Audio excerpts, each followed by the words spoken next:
Hi, and welcome to this week's episode of Come to Find Out.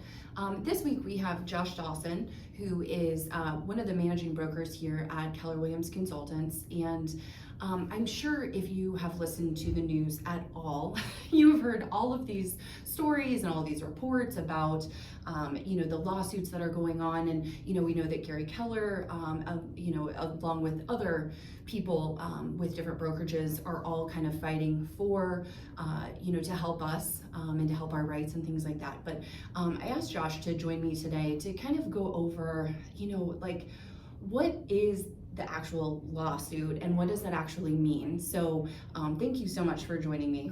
It's a pleasure to be here. I always love working with people who, I feel like have the heart of a teacher. And I feel like mediums like this are great for educating people, because the more you know, the better decisions you're going to be able to make, whether you're a consumer or you're an agent or whatnot. And knowledge is power. And I think especially in light of these lawsuits and what's going on with the Department of Justice, it's super important to be in the know about this stuff so that you can pivot appropriately, so you can be in the winner's circle at the end of the day.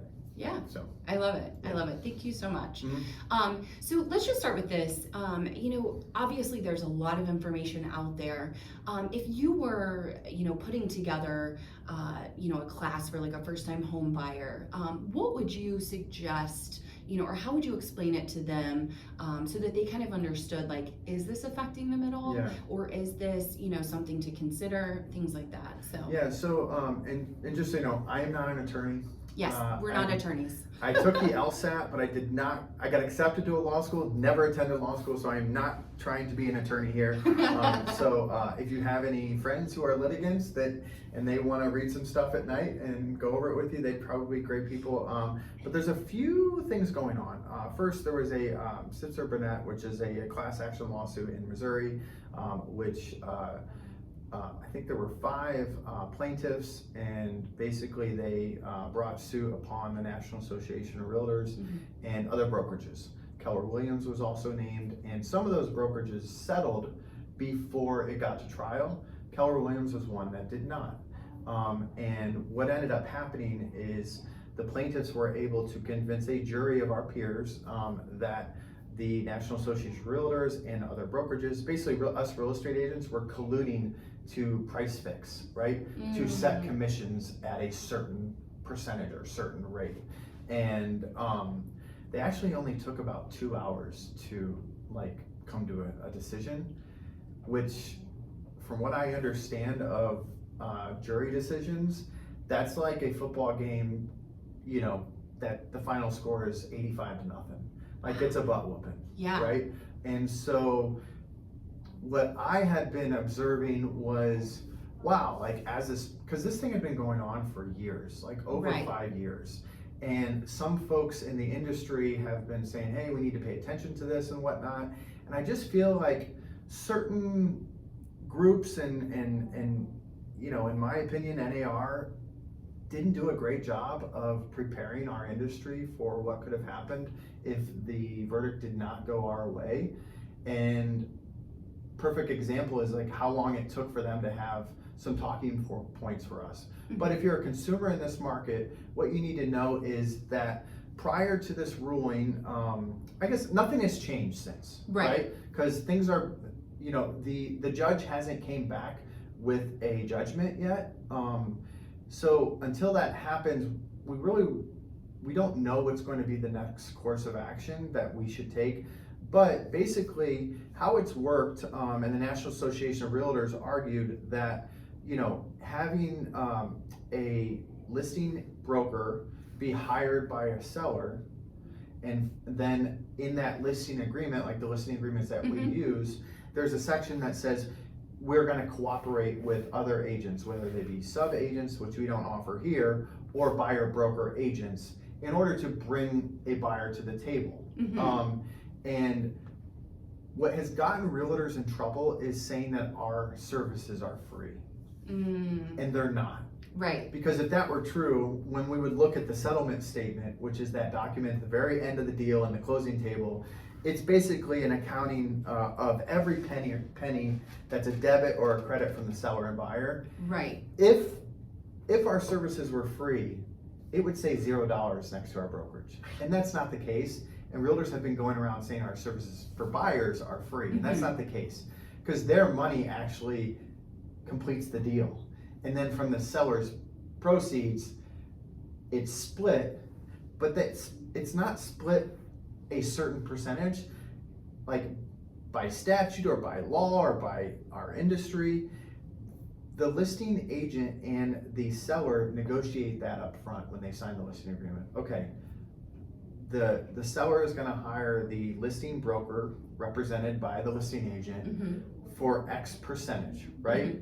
And then it's up to the seller and the agent to determine what they should offer from that to the cooperating buyer broker, okay? And basically what this lawsuit's trying to do, and also what the Department of Justice is trying to do with a separate legal matter, is to break that apart and to not have sellers pay the buyer broker's commission. So that's kind of where we are right now. So what I think is going to happen is, if you're a buyer in this market, I don't know why it wasn't commonplace when I moved here in 2015. So I'm from Ohio, but I started my real estate career in Boston. So the team I was on in Boston, I remember the team leader, the partner of the firm, said, "We don't have customers, we have clients." So when we work with buyers, we do consultations. We connect them with other reputable people that are going to help them make good decisions. So when I got back to Columbus after getting licensed again in 2015, and I saw that buyer agents a lot of them didn't have those consultations, and they didn't sign buyer representation agreements to solidify that client relationship, it was like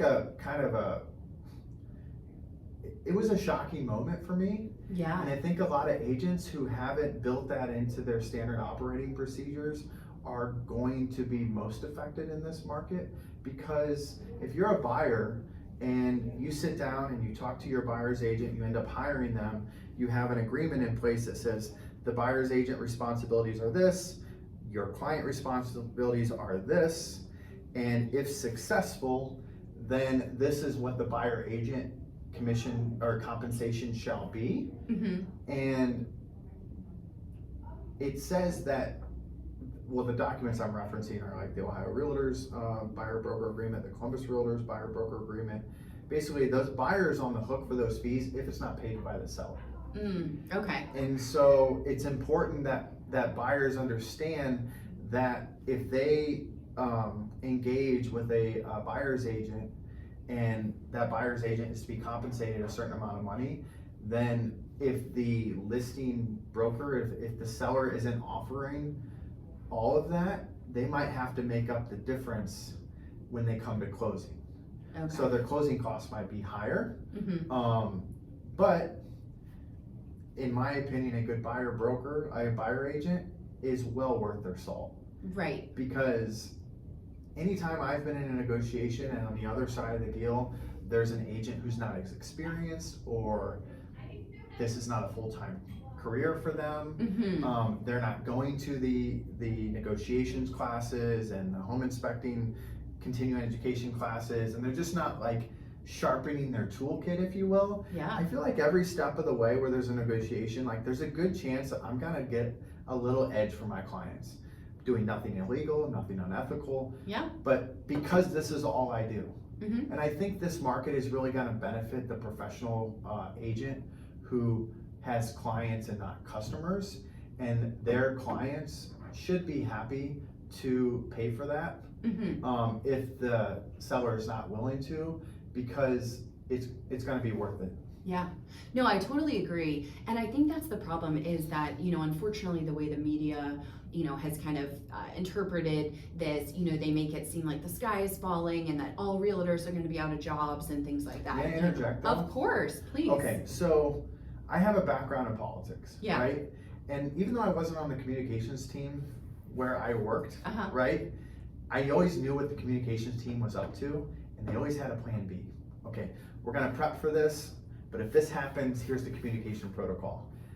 It is absolutely astonishing to me that leading up to this trial and post verdict of this Sitzer Burnett trial, and the National Association of Realtors didn't have people on the Today Show and like Good Morning America and writing op-eds in the Wall Street Journal, which has totally trashed our industry. Of course. And I think it's kind of our fault for not getting ahead of it, and maybe for being a little, I don't know, we're not gonna lose. There's no way we lose. Yeah. Okay, yeah, maybe there's 0% chance they lose. That doesn't mean you aren't prepared for what could happen. Right. Because a jury verdict, that's why a lot of people settle before they go to a jury, because juries can be unpredictable. Mm-hmm. And you think of all these pop culture cases that we know of that have happened, like juries are unpredictable. Yeah. That's why people settle before they go to jury. And again, I'm not an attorney, but this is just my observation. No, I appreciate that, and you're right. I think that a lot of realtors that I've talked to, we all kind of feel like, hey, like the NAR, the National Association of Realtors, really didn't have our back in this, which is where I am really glad that we have, Gary Keller on our side, who is out there like advocating for us.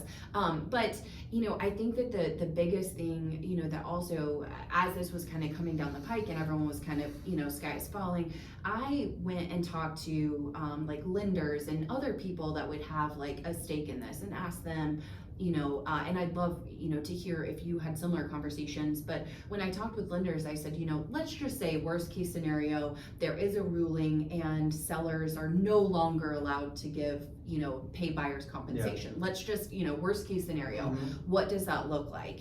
Because I work with a lot of first time home buyers, and they're always like, cash is very, it's very limited. It's very rare that you have a first time home buyer who has, a rich family member that wants to gift them their money or whatever, or that they've been able to save. Not saying that doesn't happen, but the majority of first-time home buyers out there don't have a lot of discretionary income. So in talking with some of the lenders, they said what would end up happening is, if this was to become a ruling, that then that money would be just rolled into the loan or the down payment. Like there's ways that we would still get compensated, that people, the first time home buyers wouldn't feel huge effects from it. They wouldn't have to come with piles of cash to closing, and then the seller, wouldn't have to like worry about that. Have you had similar conversations? Yeah, so when this was going on, when the verdict was put down, I think it was like Halloween afternoon or something like that. I'm sitting in my office, of course. I was like, okay,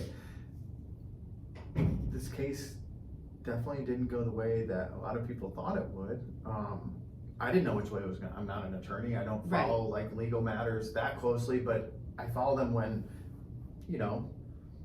putting bread on the table might be affected. Yes. So one of the things I did was first reach out to one of my preferred lenders and said, hey, what are the maximum allowable closing costs by loan type right now?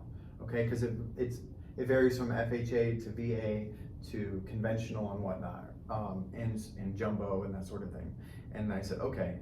So then I looked up some standard clause language that I had available to me through the Columbus Realtors as far as like a closing cost allowance. And I shared that language with the lender and said, based on this language, do you see buyer broker commission being allowed to be grouped into that? Now, I'm not going to share what they said, because that's their particular bank's policy and whatnot. So that would be a question I would pose if I'm a buyer in this market. Ask their lender, can buyer broker compensation be lumped into the loan? And if so, like where do we cap? So because like if it's paid for by a seller credit or something like that, those credits are capped at a certain percentage of the purchase price, from what I understand. Correct. So it's important for an agent and the buyer to work with their lender to understand, if this scenario happens, what numbers do we have to work with that your bank will allow for closing costs? Because it's important to ask the lender so they can run it up the chain of command as far as the underwriters go. Because it doesn't matter what the lender thinks. It matters what their underwriter thinks. Because you don't want to get to day 25 of a deal and the underwriter's seeing that language for the first time and says, no way. So get it out, just get it out in front. Yeah, no, I think that's such good advice. Definitely, you know, for buyers to talk to their lenders to find Yep. out about that. May I also ask? Yes, So reach out to the lender. of course. Also reach out to an attorney or your managing broker to ensure that the language is written correctly. That wouldn't violate the code of ethics for the National Association of Realtors or any local laws that you, again, I'm not an attorney. Yeah. So make sure the lender and their underwriter approve language if you're gonna do any sort of like allowable closing costs for buyer broker commission. Mhm. But also make sure that when you are writing that into an offer, then make sure you're writing in a way that won't violate the code of ethics or any local or state laws. Okay, yeah, no, that's really, really good Yep. advice. That's good for any realtors listening, Yep. but also for, you know, any buyers that are listening. Because in the state of Ohio, unless you're an attorney, it's illegal for you to draft language for a real estate contract. We have these template documents, and if Mhm. you're a buyer out there, at one of the first appointments you have with your agent, they should show you the standard purchase contract that we use, and it's basically the agent's filling in blanks. So it's important for an agent not to get creative without seeking counsel first. Yeah, and making sure that what they're Yep. putting in the contract is Yep. actually And that's with legal. anything, this or any other language. For sure. I see it, Joan and I see it a lot at our office. Joan's our principal broker here. Sloppy contractual language that leaves things up for interpretation, and it just, it's not pretty. Yeah. Yes, that is true. Gray area in any legal matter is Yep. never good. Yeah. So we've talked about kind of from the buyer's perspective, from the seller's perspective, you know, because again, in the media, as they were Yep. saying it, they were like, oh, as a seller, like, you know, I shouldn't have to pay this, and why am I paying this, and things like that. Again, it goes back to having that conversation with the seller, letting them know like, hey, you know, what are you comfortable with, and, you know, are you Yeah. okay with paying the buyer's broker, and, you know, and then just kind of figuring out what makes the most sense for a win-win for everyone. But what kind of advice would you give to a seller that is, you know, either debating on offering that or not? And, you know, what kind of questions do you think they should be asking as well? I think a seller should talk to their agent and have the agent run a preliminary settlement statement. And because what really matters to the seller is usually the bottom line on that settlement statement. Correct. Right? So do a preliminary like numbers crunch on, okay, if we sell for A, B, C price, Mhm. right? So we have three prices there. Based on these commission scenarios, does that still get me the bottom line number that I'm looking for? I think too often we're focused on what comes off the top Yeah, as opposed to what's the bottom line. right. Right? And there's a reason we call it the bottom line, because it's really what matters. Right. So whatever gets them to that bottom line that they're desiring, I think between them and their agent, they should talk about what's the pathway forward, including commissions. Yeah.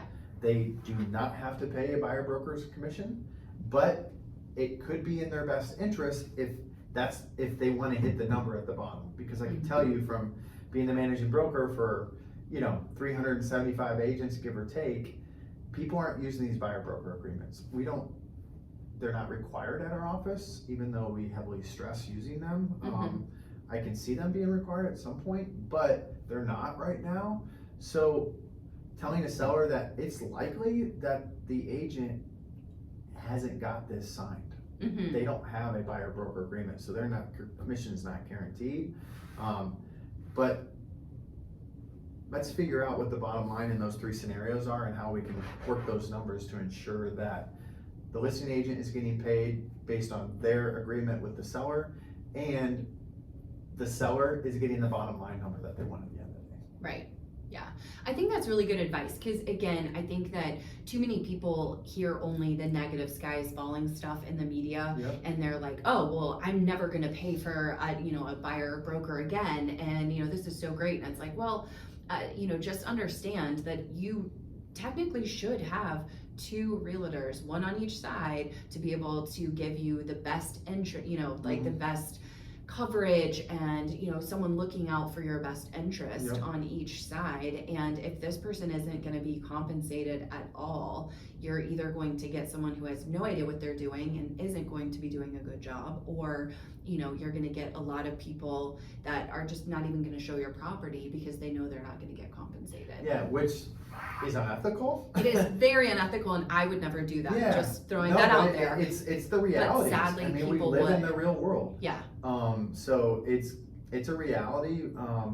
But again, just going back to like, it's put agents in such a tough spot. Mm-hmm. And I feel like we've had a lot of like just a lack of direction from our NAR leadership on this, and it's frustrating. Mm-hmm. And now individual brokerages are, having to play catch up. Another thing I haven't talked about yet is the copycat lawsuits. Yes. So this Missouri verdict was handed out, ruling is forthcoming, but there have been cases filed in Texas and in South Carolina, and I mean, if we were to probably pull up Inman News right now, there's probably a new one this week that we don't know about. There are gonna be copycat lawsuits everywhere, and it's just frustrating to me. And like, sometimes you gotta settle, even if you're not in the wrong, because, one lawsuit I saw is naming real estate teams as defendants. Wow. Now, from what I understand, like, they're probably not gonna, their likelihood of being on the hook for that at the end of the day is like pretty slim, but that doesn't mean that doesn't mean they're not paying an attorney to respond to that filing. Mm-hmm. And so it just stinks. But for buyers and sellers, like, this goes back to basically just, not getting nickeled and dimed and paying low fees. But to me, like, I feel like real estate is like, you really get what you pay for. Yes. Yeah, it goes back to that old adage that, people have been saying for years, like, you get what you pay for. So if you want to pay very little, you're gonna probably get very little in return. Yeah, and people like you and I are gonna be on the other side negotiating and getting things. I mean, I use a perfect example. This is why you should not hire a part-time agent, in my opinion, right? Or really think hard about doing it. Because there are part-time agents I've worked with that have been great, right? Absolutely. People trying to get into their career full-time, and I get it, right?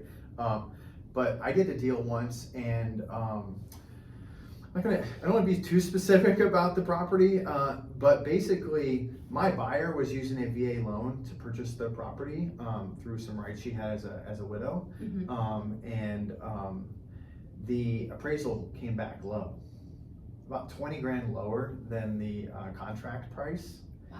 And the agent who was on the other side of the deal, she was a full-time dental hygienist with a real estate license. Okay. And I am the last person in the world that is going to put down dental hygienist. My mother's a hygienist. Yeah. My aunt's a hygienist, right? Yeah. The reason I'm saying this is that it's crazy is because sometimes my mom doesn't even have time to go to the bathroom in between patients. Right. She's there at 7 a.m. and she doesn't leave until 6 p.m. or 6:30 some nights. Yeah. It is a hard job with very little, she has maybe a half an hour like lunch break. Yeah. But in my interactions with this other agent, I could tell she just wanted to get the deal done. She wasn't really fighting for her clients. It was more like, okay, that's what you want, that's what you want.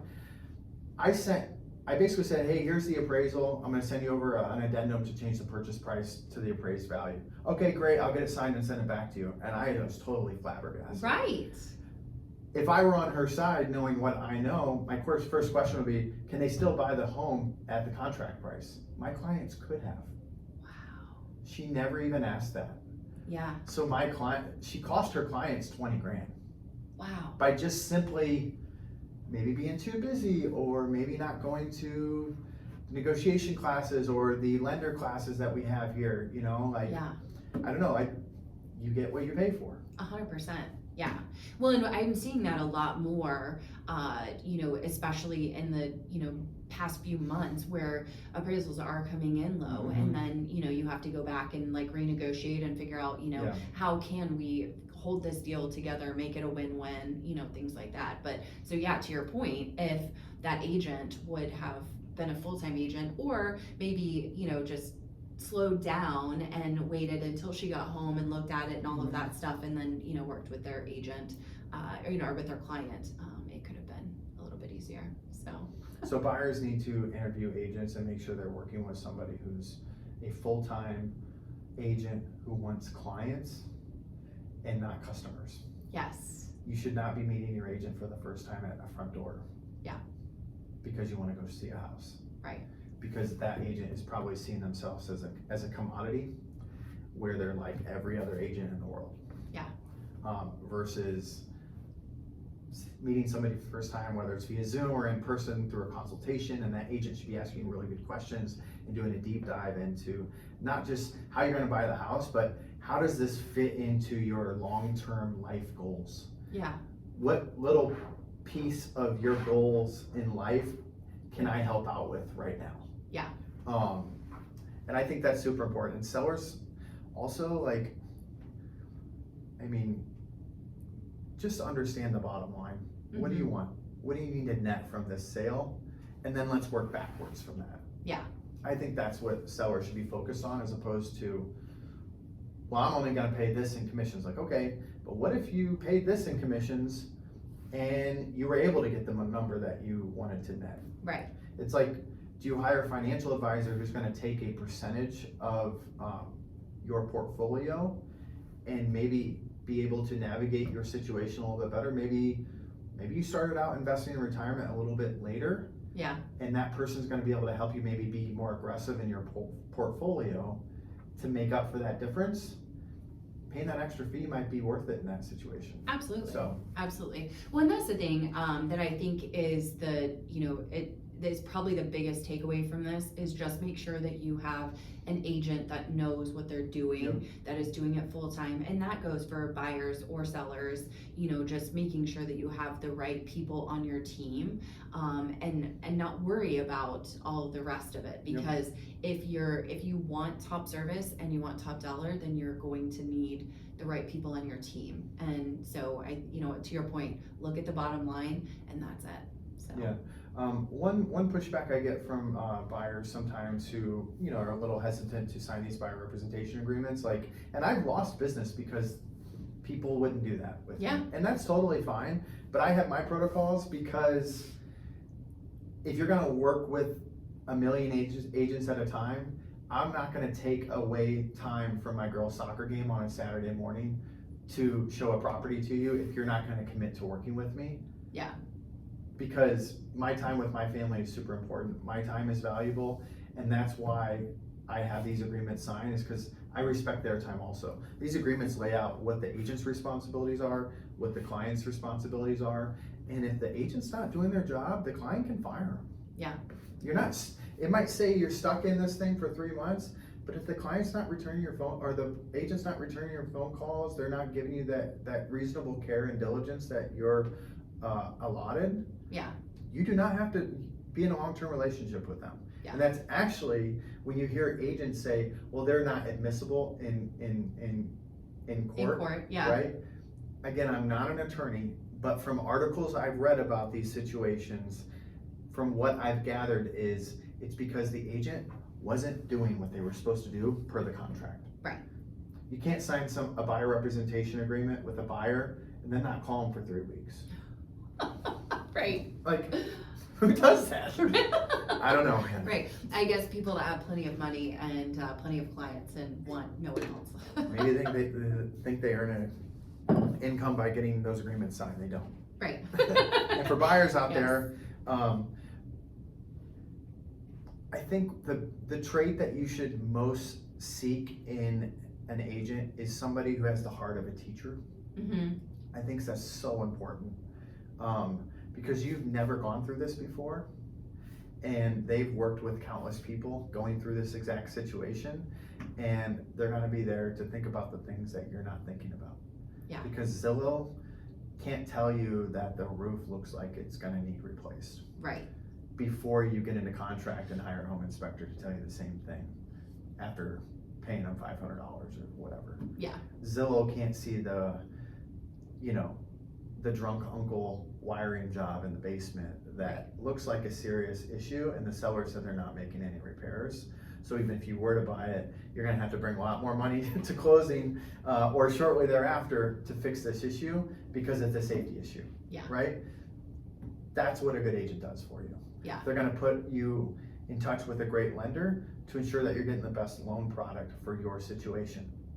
You're a chiropractor who's been told that you don't qualify for a physician's loan product.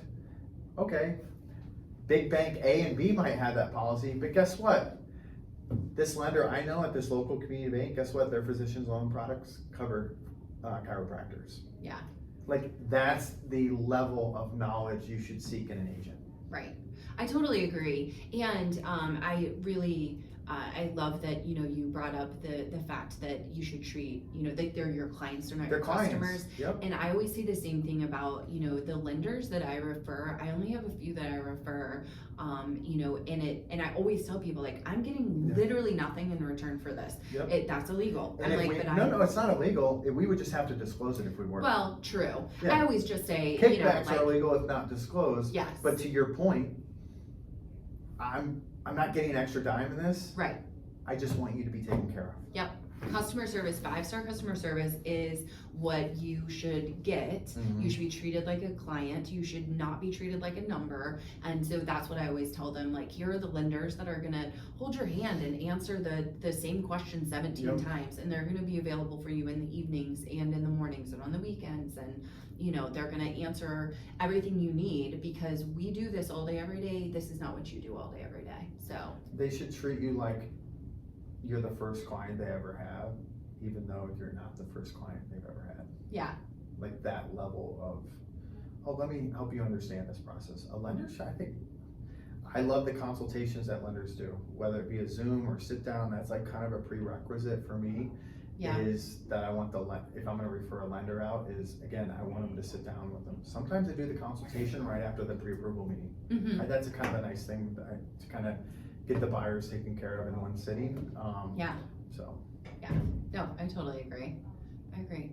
Well, thank you so much for Yeah. taking time out of your day. I know you're super busy, and I Yeah. know, you know, you've been asked a lot of questions about this. So Mhm. I really appreciate you just kind of coming and helping. I Yeah. think the biggest takeaways are just, you know, make sure that you're interviewing your realtor and you're making sure that you have someone that's knowledgeable, that knows what's going on.